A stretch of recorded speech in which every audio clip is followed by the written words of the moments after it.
In March of 2010, the United States Census forms will be delivered to every resident in the United States and Puerto Rico.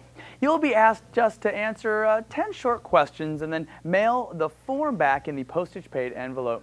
The census affects everyone in the country, yet do we all really understand it? How it works, why it's important, and what about privacy and confidentiality issues? Well, here to help us see the big picture is Melissa Castaneda with the U.S. Census Bureau. She will help us kind of understand the census and how important it is and the benefits to schools and communities and to our state.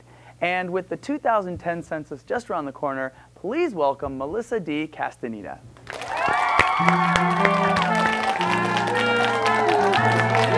Welcome, welcome. All right.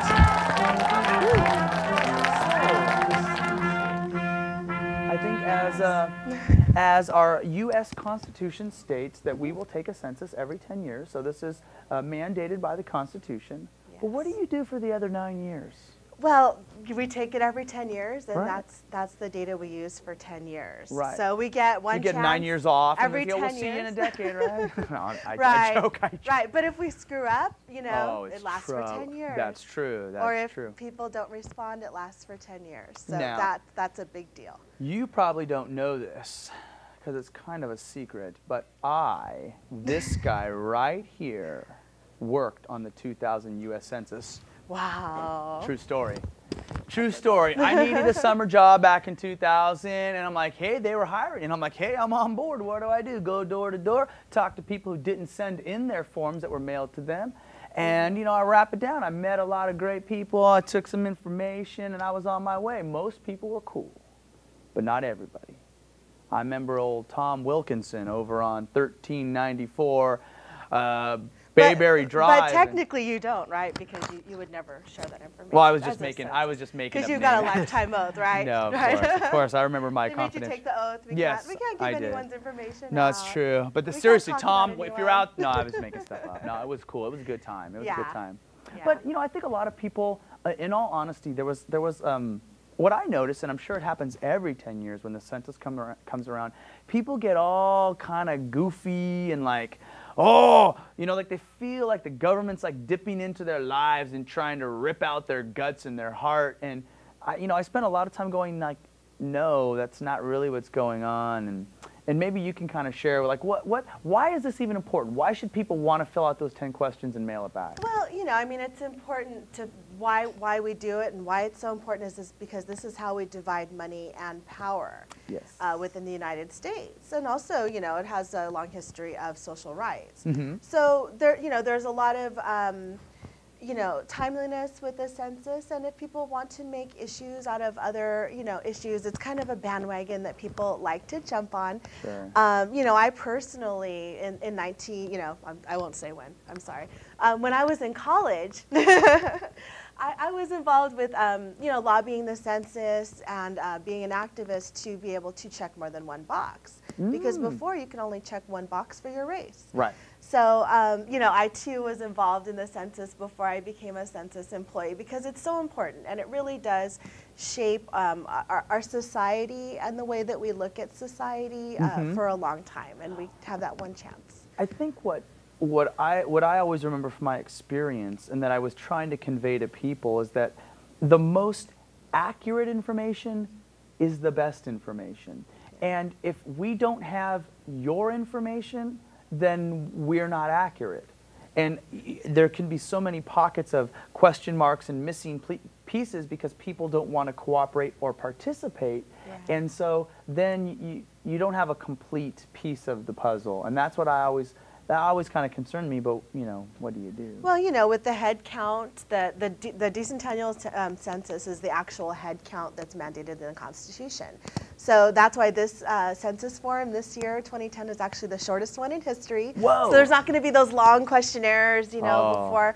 Now it's just short. It asks very simple questions. You know, it asks age, race, you know, the position of the people in the household. You know, we want to know if someone has extended family members living in their house. Right. You know, and then if you have your aunties or your cousins or other people living there, I mean, you count everyone in that one house, whether there's, you know, 2 people or 10 people. Right. You know, it's important that every single person is counted, especially kids. Now, somebody might be asking, well, how does me telling the government, you know, who lives in my house or what I do for a living or what my education level is or what my race is, what's that have to do with my kid's school getting money? I think they don't really see that connection. Maybe that's something you can elaborate on. Well, you know, actually I work with the Native Hawaiian community with the census as well, and the Native Hawaiians have a long, long history of doing censuses.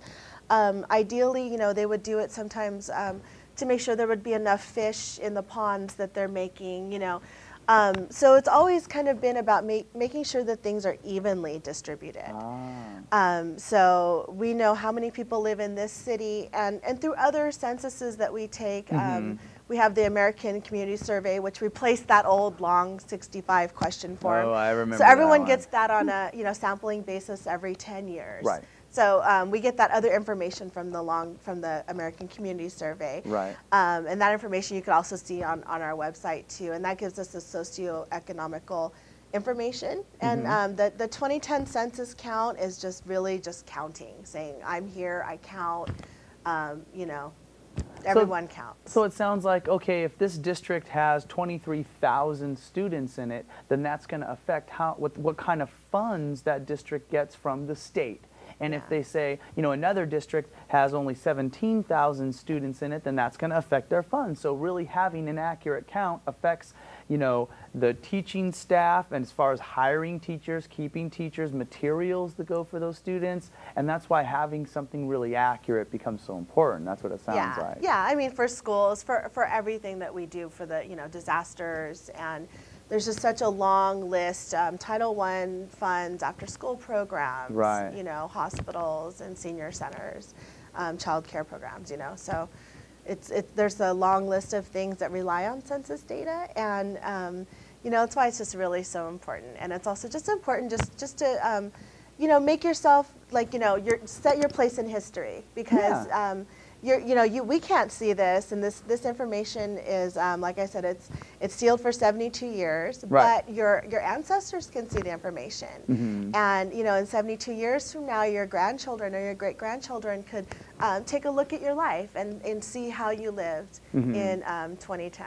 Cool. So it does, you know, it has some very good applications, and I think the more people are aware of what we use that data for, then, you know, the better the count that we're going to get in California. So well, we thank appreciate you so your help. much. Yeah, and thanks for coming on and talking to the community about it, because we really want people to participate and send in that short form. They have a postage paid envelope. It probably takes them a minute or two, and that makes a big difference. April 1st, 2010, that's Census Day. So that's the day that we need everyone to make sure they turn in their forms, get counted. And if you don't send it back on April 1st, then we'll send you another form in the mail. And then you get this guy coming to your door in the summertime going, look, let's sit down and let's chat, because I'm here. Let's do this now. So you could have mailed it in. Send it in. Yeah. Well, perfect. Thank you so much for coming on that show. I appreciate it. Good to meet you.